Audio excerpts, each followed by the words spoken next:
La Amazonía, uno de los ecosistemas más importantes del mundo, en este momento está bajo amenaza.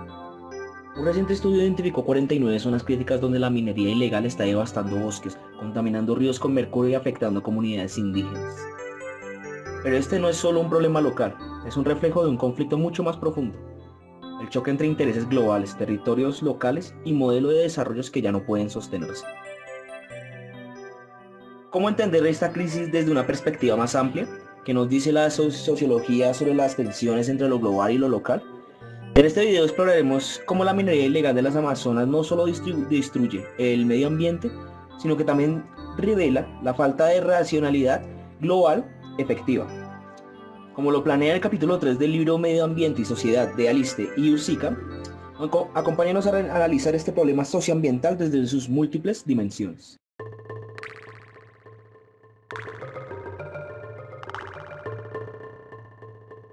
La minería ilegal en la Amazonía colombiana es un conflicto socioambiental. Este fenómeno no solo devasta ecosistemas, sino que también revela la colisión entre racionalidades económicas y las lógicas territoriales de comunidades indígenas y campesinas. En regiones como Guainía o Vaupés, la minería ilegal de oro y coltán ha alterado dinámicas familiares y comunitarias.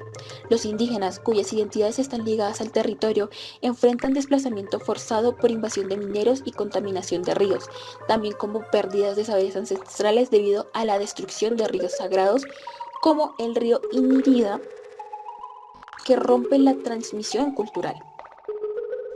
El mercurio usado en la minería ilegal contamina aguas y peces, que es la base alimentaria de las comunidades.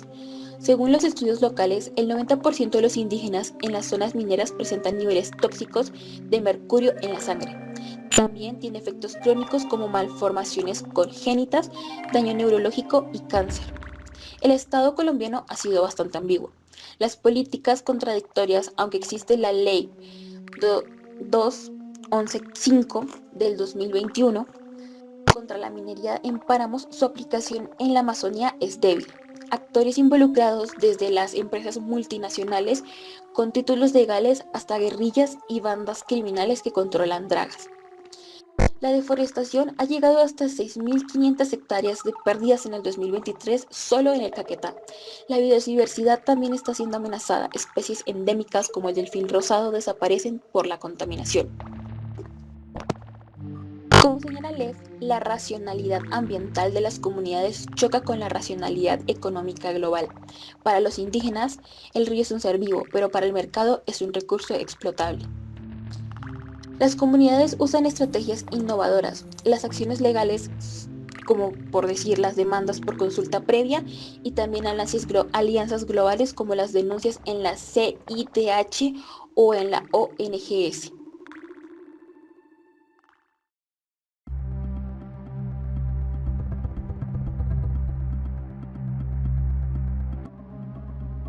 El desarrollo sostenible se presenta como una idea central de racionalidad global, el cual propone la satisfacción de las necesidades del presente sin comprometer el futuro de generaciones.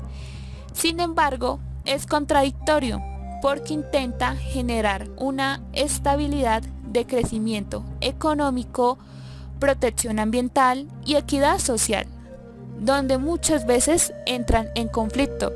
Por lo tanto, el desarrollo se mide por rentabilidad y no el bienestar social y conservación de los ecosistemas, lo que lleva a una contradicción del discurso empresarial de sostenibilidad y el impacto negativo en sus operaciones diarias, mientras explotan recursos naturales y desplazan comunidades indígenas.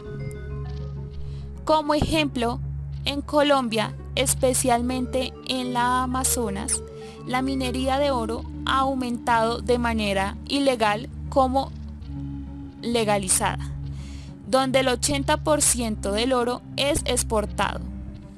De acuerdo con investigaciones de la Fiscalía, empresas como CIJ Gutiérrez y Goldes fueron investigadas por yacimientos ilegales como hoy existen en la Amazonía, pero luego terminaban incorporándose al mercado de manera legal y global.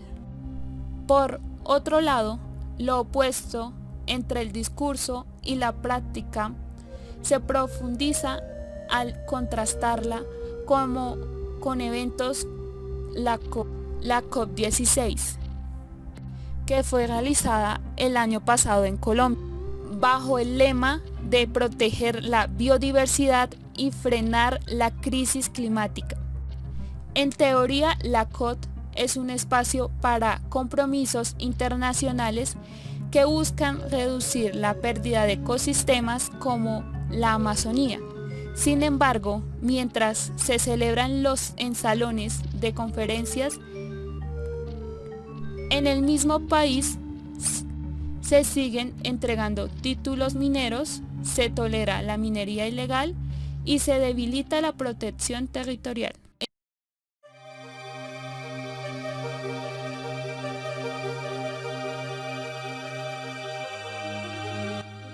En cuanto a la racionalidad global, la perspectiva sobre la racionalidad global, en este caso sobre las tensiones entre lo global y lo local en los conflictos socioambientales, nos permiten interpretar el impacto de la minería ilegal en la Amazonía. Representado en el estudio de MAAP, con un caso representativo de conflicto entre distintas racionalidades.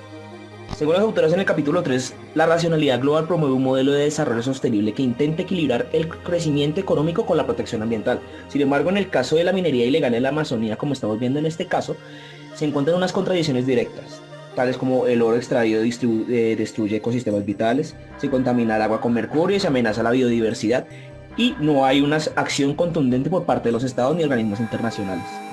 Esto muestra que la racionalidad global se queda en discursos y acuerdos formales, mientras en lo práctico predominan lógicas económicas extractivas y desreguladas. Los conflictos ambientales son espacios donde convergen múltiples racionalidades, tales como las económicas, las culturales, las científicas y las políticas, en donde se cruzan los intereses locales, se enfrentan actores ilegales como los mineros y las redes criminales.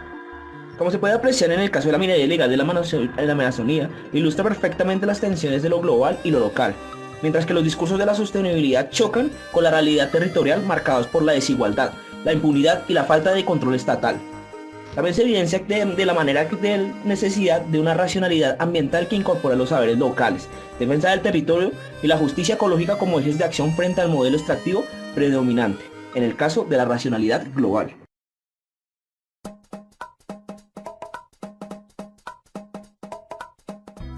Del desarrollo, interpretación y análisis de la lectura, se concluye que el artículo de las autoras chilenas analiza cómo los conflictos socioambientales surgen del choque entre racionalidades económicas globales y saberes territoriales locales. Estas dinámicas encajan con el contexto social colombiano, donde la explotación del oro en el Amazonas ejemplifica las tensiones entre modelos de desarrollo globalizado, como la minería a gran escala, y las racionalidades locales, como las de las comunidades indígenas y campesinas que dependen del ecosistema y por ende lo defienden. Esta dinámica genera choques entre intereses globales. El modelo extractivista, impulsado por la demanda internacional de oro, se justifica bajo el discurso de desarrollo sostenible. Sin embargo, este enfoque suele ignorar los impactos locales, como la deforestación, contaminación por mercurio y desplazamiento de comunidades. También genera resistencias locales. Las comunidades amazónicas, al igual que los casos estudiados en Chile, utilizan el conflicto para reivindicar su identidad y derechos. Por ejemplo, los pueblos indígenas emplean herramientas como las movilizaciones para oponerse a proyectos mineros, articulando una ciudadanía activa.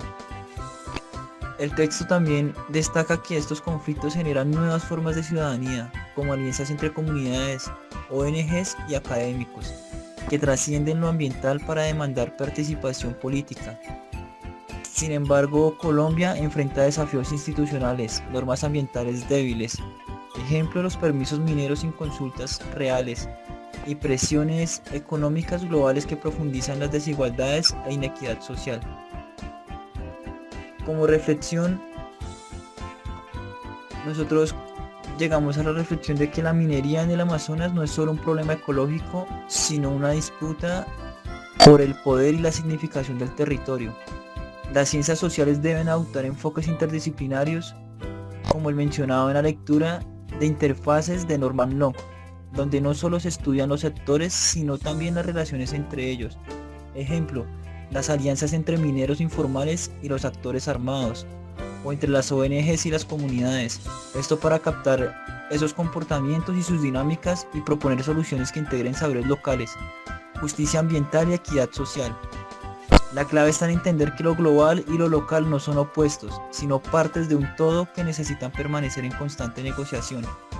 Es allí donde surgen alternativas de desarrollo más inclusivas, no solo con las comunidades, sino también con el ambiente, pues es en él en donde se construye todo, tanto lo material como lo inmaterial.